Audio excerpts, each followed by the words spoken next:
The Arkansas Football Coaches Association Coaching Clinic happening this weekend in Hot Springs. Jeff Williams joins me, excited for this year's speakers, how it's grown over the years, and we even chat about the retirement of Gus Malzahn.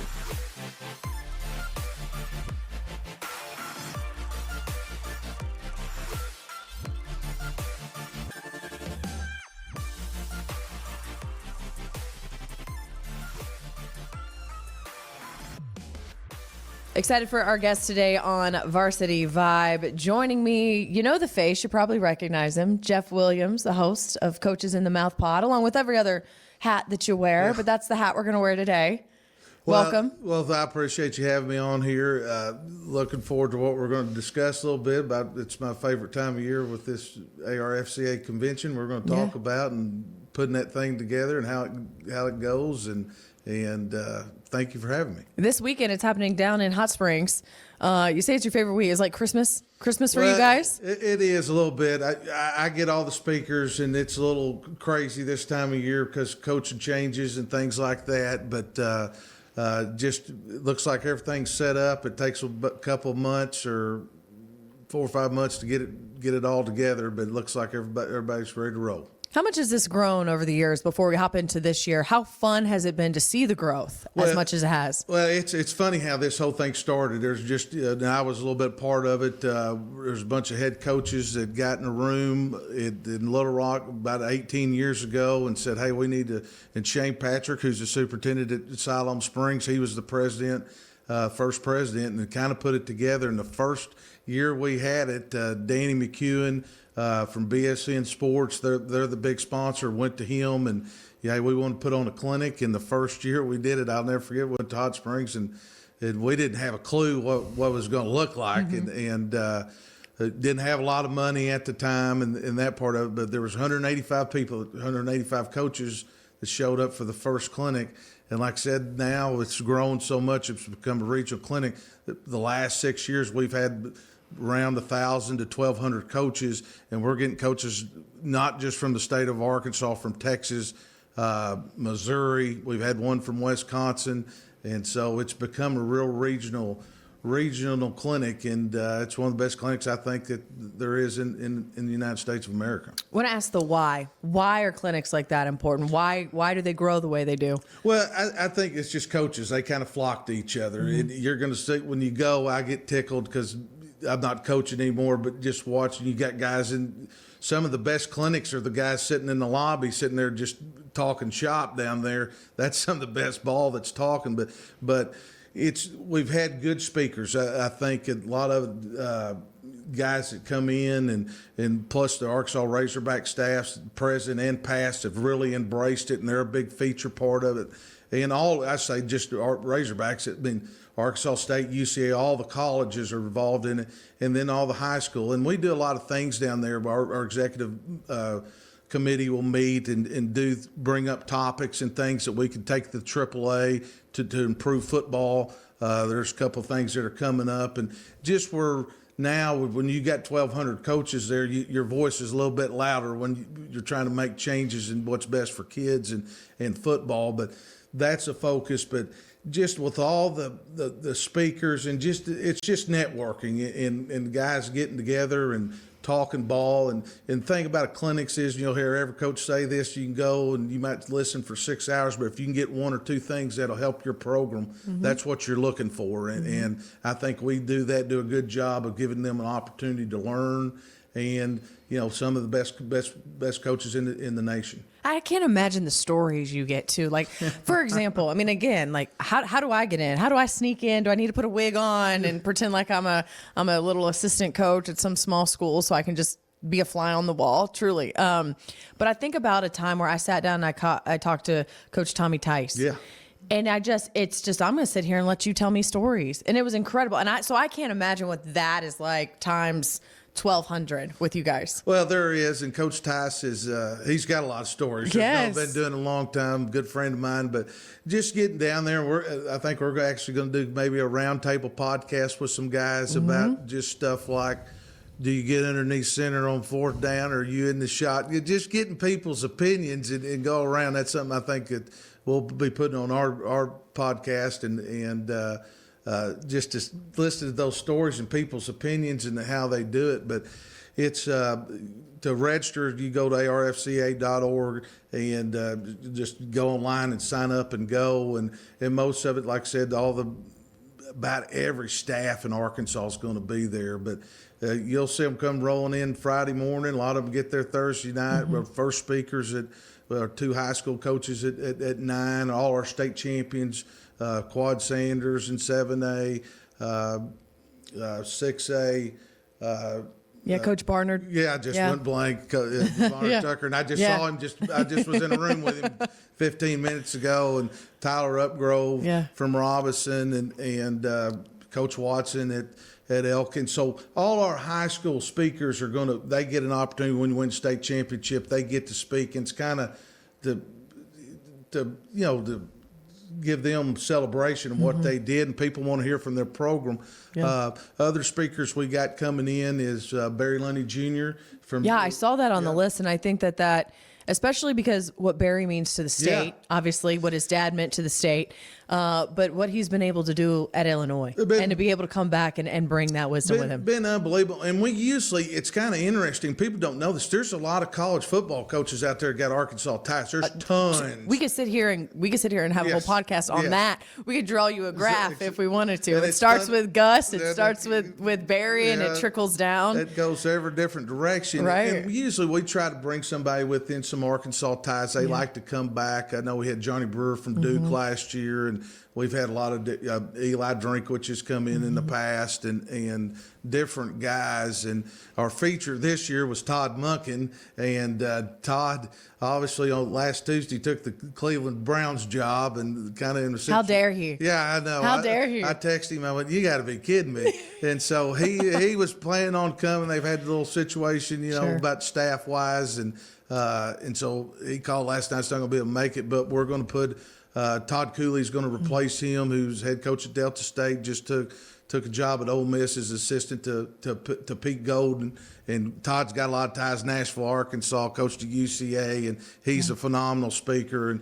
And he's coming in. Scott Surratt from Carthage, Texas, who's won 11 state championships in Texas, which just blows my mind. We had him 10 years ago, and he's just continued to grow. He's a big feature. But then, obviously, the Razorback staff. Butch Jones from Arkansas State speaking Friday morning, and then Ryan Silverfield's going Friday night. He's going to be the feature Friday night at 8 o'clock, and then they'll have breakout sessions where all the coaches are getting a room, and they can ask any questions to the staff. Saturday morning, the full Arkansas staff is coming in. They do a whole thing on skills and drills, which has become very popular. It's not just sitting up showing us a PowerPoint. They get out and show all our coaches 3 of their best drills, get very detailed into them, the coaching points into them, and those little things is what we're talking about. You can take one thing and bring it back to your program. That's what it's about. But they're worth the cost of admission there. Exactly. And so the whole staff at the U of A, each position coach will get up the O-line guy, and then at 11 on Saturday, both coordinators, offense, defense coordinators are speaking. And then Saturday night we come back and we have skills and drills, and we get assistant coaches from high school. And what's really interesting about that part of it is every guy that's done skills and drills, if they were a position coach, they've become coordinators, and all the coordinators that have done it have become head coaches. So it's a time for those guys to get out and show how they coach and how they teach and that part of it. And then ended up Saturday night, Nathan Brown and the UCA staff, they're going to come in. Nathan will speak a little bit, and they get breakout sessions. So you're really looking at it. You get 2 staffs, the University of Arkansas with a breakout session and University of Central Arkansas, plus the other speakers that we have, and it goes all day long. I mean, matter of fact, we got somebody asked if we were having lunch because we got a 12 o'clock speaker and a 1 o'clock speaker, and I go, you got to eat on your own. Box lunches. It's a grab and go food line. Yes. Just grab a snack on your way to the next room. Yes. You talk about the staff, and I want to talk to you about Coach Silverfield in a second. But fun fact, Clint Trickett, quarterback coach, of course. So I get to do 2 Florida State shout outs in this show. Right. Excited about that. He and I were in school at the same time at Florida State before he transferred up to West Virginia to finish out his career here as a quarterback. But I think the coolest thing about Clint, because he was born and raised in Tallahassee, because his dad, longtime offensive line coach for Bobby, Rick Trickett. And I would love to be able, and I'm sure some coaches, if you didn't know that, think about a quarterback coach who grew up with an O-line dad and the things that he knows and that he saw and that he heard from his dad around the table, who, by the way, was an assistant to, in my opinion, the best college football coach to ever live in Bobby Bowden. How cool is that? It's awesome. It's funny you bring that up. I got a good friend, Spencer Leftwich. He coached in college for 30 years. He's coaching at Lake Dallas and obviously in Dallas. His son, Mac Hayes, is the offensive coordinator at Texas Tech.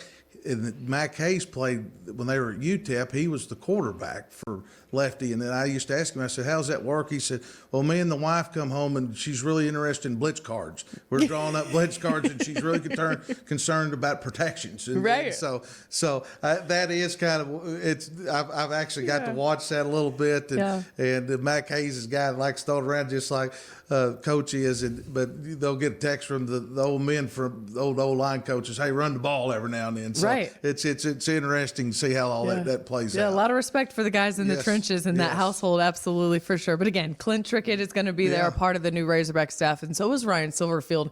And for you, Coach, if you could ask or hear one thing from Coach Silverfield, what would it be? Well, it's funny. Coach Silverfield actually spoke at this clinic 10 years ago. Or a few years ago when he took over at Memphis. So he's familiar with the clinic and got to listen to him speak at the time. And he was just becoming head coach, but his stuff with offensive line play was outstanding when he did it last time. You know, I liked it now since I'm not X's and O's and I still watch a lot of football and that part of it. It's just how they run their program day to day a little bit. Is what separates coach from somebody else? You know, everybody's got their little niche, and his is all in. And like we were lucky last year to go down and visit with Coach when he was at Memphis last spring, and I've got to know him and known him for about 10 years, and I think he's a perfect fit for the University of Arkansas and what he brings to the table. But I want to dig deep into his program. When we spoke to him and was at Memphis, I love the part where if you got in the locker room, they had their goals up and why they were doing it, and just little things like that you can take to your program that sometimes can just really make a big change. But those are the things I'm looking for. Just little nuggets, what he's doing in the program, what makes him different than Alabama, makes him different than this coach, what makes him a different than another coach, and that's what I'm looking forward to. Yeah, that'll be interesting. One thing for me that I've always thought about is with guys like Silverfield, and you had Jed Morris who came over here from SMU, guys who take those next steps. What is it from where they were and to where they are now? What's the biggest change, right? So like you're winning at Memphis, and nowadays I don't think that there's that big of a gap. But if you're winning at Memphis and you're having success, how much of that can you replicate at an SEC program, or how much do you have to adapt? Well, I think it's recruiting and talent, bottom line. I think he's the right guy. Because at the end of the day, in today's world, and you talk to college coaches, and I talk to them all the time, you better embrace NIL and you better embrace portal. And if you don't do that, you're going to get run out of the business. And the ones that have embraced it, it's gone. They've been pretty successful. I mean, you look at Indiana, you look at Ole Miss and different places. The thing I know about Coach Silverfield, he loves that. He loves I'm not saying necessarily he loves all the stuff that goes with it, but he loves making a roster. He loves NIL money. A lot of people, he was a big part of the NIL. Him and Mike was there. I mean, they didn't have them, but as far as, facilities, he had a big, if you've not been to Memphis, he had a big part of redoing the Liberty Bowl. Their facilities there were better, and then of course NIL came apart, and he's just I think has an outstanding grasp. And the other part, it's not portal NIL, is evaluation. That's probably the bigger deal than everybody. I mean, everybody talks about Indiana. Well, they have 4 or 5 stars. Well, that's evaluation and development. I think that's the other part where he's really good at is evaluating talent with the NFL background. He's recruited this area. It's not like he doesn't know the SEC area. He's recruited that area. Yeah. And he's been in the backyard of Ole Miss and Arkansas for how, and Tennessee, right? Vandy for how long? You've been competing against him. Now you got to recruit against him too. He knows what it's like, and now he's maybe on level playing field with him a little bit more. But he is very good at NIL portal and evaluation. And to me, I think that's in development right now in college football, because you're not going to develop a guy 3 years. That was going to be my next point. Is I've had these conversations, and I would love to get his take on this too. Is, I'm not going to sit here and say college coaches are afraid to develop guys anymore, but you do have to be smart about, as you talk about evaluation, then who can you develop, who's not going to, with all due respect, bail for more money after you've invested 2 years in them. So how much is developing, and see how quickly they can develop in those kind of evaluations. And it is. And I think that's probably the biggest difficult thing going around. I mean, you're getting guys with 4 different coaches. Well, that's good sometimes, but there's no consistency in getting that development. You'd like to, right now, used to be you could develop them in 3 years. Now, it's less. You don't have that kind of time anymore. You do not. And so it's getting them development. You better have a plan for everybody. And one thing about Coach Silverfield, I do know he is very detailed. He has his hand in everything. It doesn't matter the way they eat breakfast. There is a plan in place in everything that he does. And I'm sure he's got a plan for development. He did a good job at Memphis, but in and out. And if you lose one, you can't worry about it. You got to move on and hopefully keep that relationship. And they might come back, and it's kind of crazy, but you better get involved, be totally bought into it, or you're going to be left behind. There's not going to be an empty seat in that room. How big is that room that Coach Silverfield's going to be in? It'll hold about 1,200. There you go. And it'll be wall to wall. It will. And standing room only. Yeah, make sure you wear a short sleeve shirt. There you go. Get there early. Right. Yeah. Maybe pack a fan. You're going to be handing out, like at weddings, just hand out those fans. Exactly. It's going to be a hot room with a lot of questions, but I know Coach Silverfield happy to be there. You talk about how fun of a weekend this is for these coaches. You've been doing it a long time. You've been around since the beginning. Do you have a favorite kind of moment or memory? Like, what's one thing that maybe over the years has stuck out that you can share on this podcast? Yeah. Well, that's true. There's a lot of great memories. To me, it's the part of the fellowship part of it. I mean, it's ball and all that, but everybody's more relaxed. The competitive spirit, you're not on a Friday night and, you kind of got that deal going on, the competitive spirit with another coach. Coaches that fight each other, rivals, and they're sitting having coffee or whatever, sitting there in that part. We've had a lot of great speakers, a lot of it, but we've been down there a few times where it snowed. I'm always worried about the weather because hopefully the snow's gone. It's gone, and but in the past we've had a couple of times it snowed and having to move people around, or I'm getting phone calls, Coach, I can't get out, my flight, blah, blah, blah, and running in the lobby and grabbing people like Bray Cook at the time was at P Ridge, or this coach over here go, you're up. And they're going, because we're going to have somebody talking and having to readjust part of it. Sure. But those are fun parts. But I mean, it's work, but it's fun part. But to me, it's more just a fellowship. You get to see guys and spend more time with them. Like Todd Cooley's coming in. We played college ball together, go way back. I'm going to get to spend a lot of time with him during, get to catch up. And it's a lot of catching. It's like a family reunion. It really is. You get to just see faces you haven't seen in a while, or at least for a year. Yes, it is. And the coaching is a fraternity. And it's when you're in it, you're in it. When you're out of it, you're out of it. But it is a very tight-knit community, and it's just a special time, and I get really excited about the clinic. That's like one of my favorite times of the year. It'll be so much fun this weekend down in Hot Springs. You're going to be talking to some coaches too, so I can't wait to get the feedback after the weekend and hear the conversations that you have with some of these coaches while you're down there. You made a mention about how many coaches have ties to Arkansas and how you can kind of draw things back to here. Because I have you, and it's timely, Gus Malzahn announcing his retirement. And, of course, Gus, high school coach here at Arkansas, Springdale, Shiloh, the university, has family in Fort Smith, was the offensive coordinator at my alma mater at Florida State. See, there's my two references. But how much has Gus meant to the sport, truly? He has. I've known Gus, my gosh, even before he was at Hughes, Arkansas, just got the job at Hughes. I mean, that's a long time ago. And let me tell you about him. He's never forgot where he came from. Yeah. And a lot of those guys get amnesia sometimes, so we kind of joke around about it. But if you look at Gus's offense and people, whatever, there's a sprinkle. He has put a handprint on the game.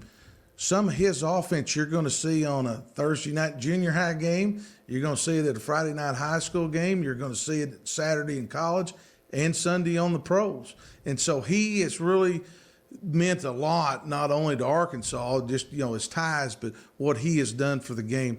Him retiring, I mean, he's been doing it a long time, and I hate to see him get out because he's just a good guy. I think he's good for kids and society just in general. But he has. I mean, you can call him. I talked to him this morning, and him come back, and he, like I said, he's never forgot where he's came from. And anytime you can call him about stuff, he spoke at the clinic a couple of years ago when he was at UCF and had a packed house. Yeah. And I mean, it was probably one of our bigger attended speakers, and just he's got relationships all the states, and he hadn't forgot them, and just a great guy and just a great coach. But like you said, his handprint on football, you can see it every time you walk in the stadium or turn on your television. Well, think about it. You just said if you take one thing away from this clinic and take it back to your program, you're doing well. Think about how many people use that with something that Gus Malzahn has said. And thus, as you mentioned, a Thursday, Friday, Saturday, Sunday night, you're going to see some kind of something that's got his stamp on it. It's all over. I mean, it's funny, and I remember when it first came out, when he was doing No Huddle, going against Frank McClellan in state finals, and the old regime, it was, what's this guy doing? Everybody was running wing tee and huddling up for 20 seconds and coming out, and he's no huddle. And just watching him expand that and watch him grow and doing it on his own. I mean, took a lot of courage because you know how football is. It's a trend. It's a copycat thing. What if somebody's successful, everybody kind of picks up and goes with it, where he did his own thing, and boy, it was very successful. Shiloh, and then the Springdale team. Was that Springdale team the best high school team in Arkansas history?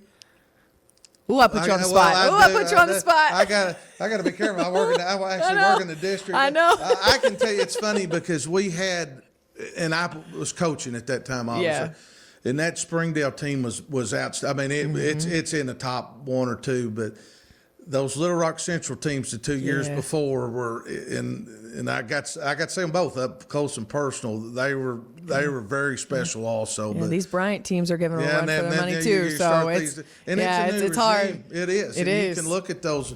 You hit it. I mean, these Bryant teams happening right now. Yeah, Quad's not slowing down. No, sir. No, ma'am. Not it's you sit there and you're looking. You're like, well, that was fun. Yes. That was fun. Quad's got it going on. Yes, he does. And they're rolling. And there's a lot of good programs. And there's guys, that aren't winning state championships that are making their programs better. And they're coaching right now is as good as I think it's ever been. And it's X's and O's wise, it's a different game. But I think I'll put our coaches in Arkansas up against anybody in the country. And you hear it. I mean, we go out of state, different schools go out of state, and we're pretty successful. And I'll say this, the AAA allows us to spend more time with our kids in some other states and develop them. But it's year round, just like a lot of other sports, and it's getting better and better every day. Well, I tell you, maybe we'll see Gus on some high school sidelines over the fall. Yeah. We might just show up to a Springdale game or something, or Shiloh game, and see Coach. I did joke before we started this that I am appreciative of what Gus did at my alma mater. I need him to come back week 4, game plan against Alabama in Tuscaloosa, because he can beat Alabama. And then he can go back into retirement. Yeah. Just come back out for a week, just game plan, help beat the Tide, then you can go back into retirement. That would be great. So happy for him, though. Happy for Gus. I am too. I mean, sometimes you just need to get away a little bit. I get it. You think about that guy grinding. Yeah, we might actually not see him on a high school side. He might take a little break. He might take a break. But if I know him, you'll probably see him somewhere. He likes football too much. Sure. Well, Coach, It's been fun. Yes, we can ma'am. sit here and talk all day long. So much to talk about, and I think that I would love to continue conversations with you about the growth of the sport. And you talk about the coaches and the players. It was really cool for me the first time to really get down and dirty with high school football. It hadn't really been my beat, and to be able for the first year to make a lot of connections and relationships with the coaches was a lot of fun. And man, the talent in this state is a lot of fun to watch too. And that's something you hit there. Everybody always puts, the talent in the state, like we don't have as many 5-stars, obviously, as Texas and that part. But you kind of look around, we were in the playoffs. Well, I was about to say, if you hadn't watched Braxton Lindsay play in person or Jeff Regan play in person, then you were doing yourself a disservice. Yeah. But if you even look during the playoffs, there's a lot of kids on other teams. I know Ole Miss's right tackles from Conway, Tulane's best receiver was from Conway. So linebacker from Fayetteville on Indiana. They're a lot of them are sprinkled out, and I think Coach Silverfield is going to do a good job of getting them back here. But there is a lot of great talent in this state. There is. All right, Coach, enjoy Hot Springs. Well, I sure Don't will. get into too much trouble now. I'll try not They to. still running some horses? Yeah, they've been known to do that down there. You go. All right. Run some horses. Put it on always number 13. That's my lucky number. There we go.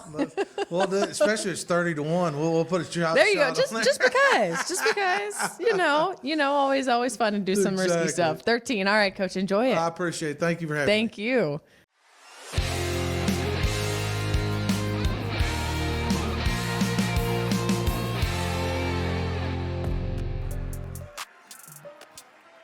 Sky Davenport scored 23 points in the War Eagles win over crosstown rivals Rogers, 61-49 on Friday. The one that, not only was it a rivalry game, I think that was a big step for our team. Our team took a big step. Even in the game yesterday, you can tell, our team is playing with a lot more energy on the defensive end, too. Davenport leads the conference in scoring and averages 27 points per game. When I go out there, I don't force anything. I feel like I don't try to go out there and, put up 25 shots. I go out there and get what the game gives me, and just find my shots through the rhythm of the game, and whatever it takes to help my team. He's shined for Heritage all season long, and now he feels like the team itself is starting to turn a page. Congratulations to Sky Davenport, our Lindsay Boys Athlete of the Week, #1 in apartments, golf, and real estate.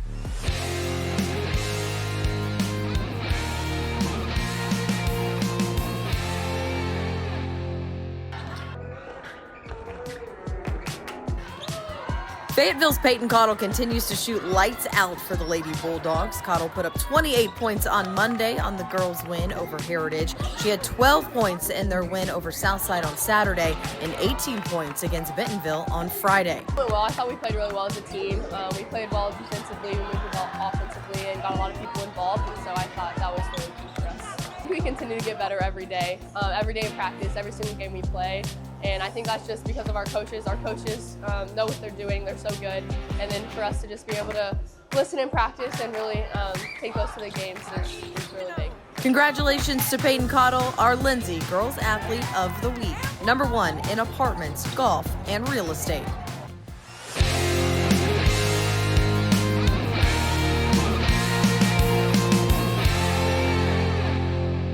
Thank you so much for tuning in to Varsity Vibe. And remember, you can follow us along on our social media platforms. That is X, Instagram, TikTok, and Facebook for all the latest information, highlights, videos, interviews, behind the scenes stuff from high school athletics happening around the state. And remember to sign up for our newsletter at varsityvibearkansas.com and subscribe to our podcast and YouTube channel. And last but not least, a very special thank you to our sponsors here at Varsity Vibe. We could not do what we do without you.